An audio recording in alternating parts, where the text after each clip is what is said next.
In today's video, I'm going to teach you how to bevel vertices in Blender. This is a useful skill that can add a lot of visual interest to your 3D models by softening edges and adding depth. So, let's get started. First, you'll need to enter Edit mode. You can do this quickly by pressing the Tab key on your keyboard. This mode allows you to manipulate your mesh at a more granular level, like altering individual vertices, edges, and faces. Once you're in Edit mode, you're going to switch to Vertex Select mode. For this, look at the toolbar on the left-hand side of the 3D viewport. You'll notice a couple of icons representing different selection modes for editing. Click on the option that looks like a small dot, which stands for Vertex Select mode. In this mode, you have the ability to select the individual points where edges meet, giving you precise control over your model's structure. Now, it's time to select the vertex or vertices you wish to bevel.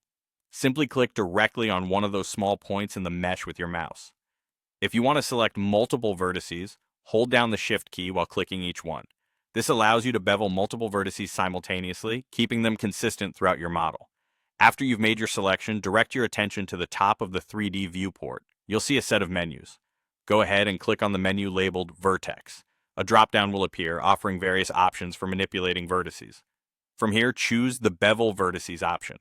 Activating this feature will enable you to add smoothness to those sharp vertices, giving your model a more refined appearance.